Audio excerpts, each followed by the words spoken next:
Hello， 大家好，我是麦芽奶爸。今天呢，我们来到创园区，因为是要参加一个叫 Taipei BarShow and Whisky Live 的这个酒展。那今天3年没有主办这个酒展了，因为疫情的关系。今年他们终于有主办了，所以蛮开心能够参加。而且我今天有邀请一个很特别的来宾，就是他是我的好朋友，也是一个威士忌爱好者。好，那我们 Hello， 这个是我的朋友叫 Geoff， 然后他是有一个威士忌频道，也是 YouTube 的，然后他叫 Gwhisky， 是英文的。好，我们来认识他吧。Hi Geoff。Hi guys， 大家好。大家好。So Geoff, when was the first time you got into the whiskey scene, and also what made you want to do YouTube? Okay, well, I'll answer the first question first. What initially got me into whiskey was actually Taiwan. I have Taiwan to thank for that. I first moved here about 12 years ago, and almost immediately I met some local friends as well as some foreign friends who were already deep into the whiskey scene, and they kind of introduced me.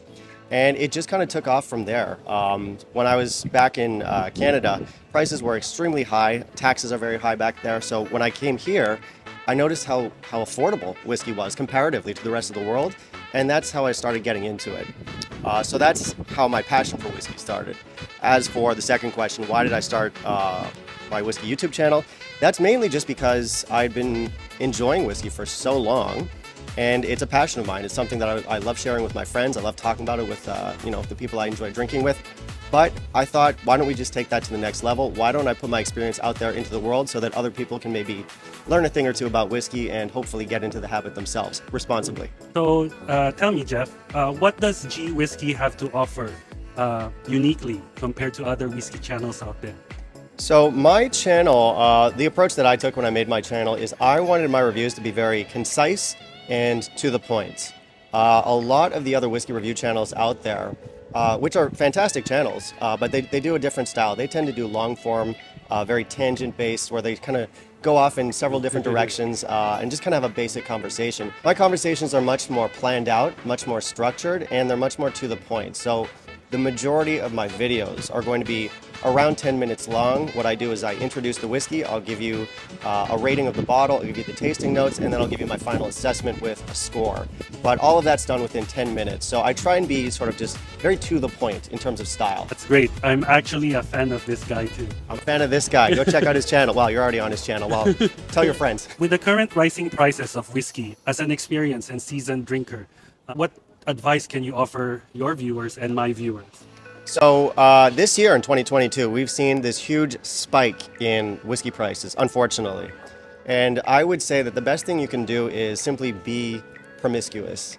Shop around. If you've traditionally enjoyed a certain bottle, but you feel like it's getting too expensive now and you don't think you're getting your money's worth anymore, then use resources like Malt Daddy or Gwhisky. There's a lot of vlogs and blogs out there that you can go and sort of you can see what else is out there that's budget friendly, that's more affordable. There are plenty of new up and coming distilleries that are worth checking out. So for example, I love Talisker. I love Talisker 18, but that's shot up in price this year. So if you want an alternative, something that's beautifully crafted Western Highland style, you could check out stuff like Ardent American, which is still very young whiskey, but fantastic stuff, wonderfully made, and their standard core range is usually under 2,000 kwai. So it's something that's worth checking out if you feel like the bottles that you typically enjoyed are just now they're too expensive.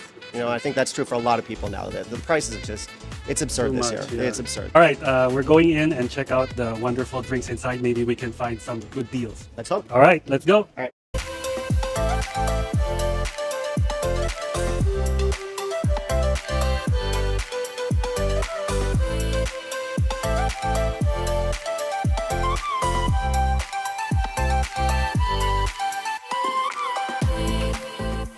好，我跟 Geoff 走过去糖度的那个摊子，然后他们刚好有在卖普通的糖度18年，所以我们来试一下。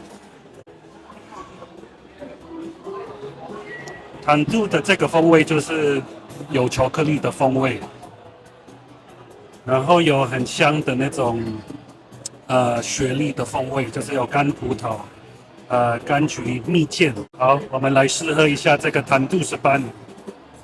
它的口感是蛮清爽的， 18年学历，它没有跟多纳一样的那个丰富饱满，它比较细节一些，所以我觉得长度18年200块还 OK， 可是如果要买一瓶8800有一点贵了，而且还要抽签。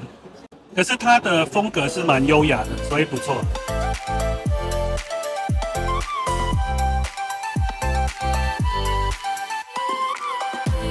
Hello， 大家好。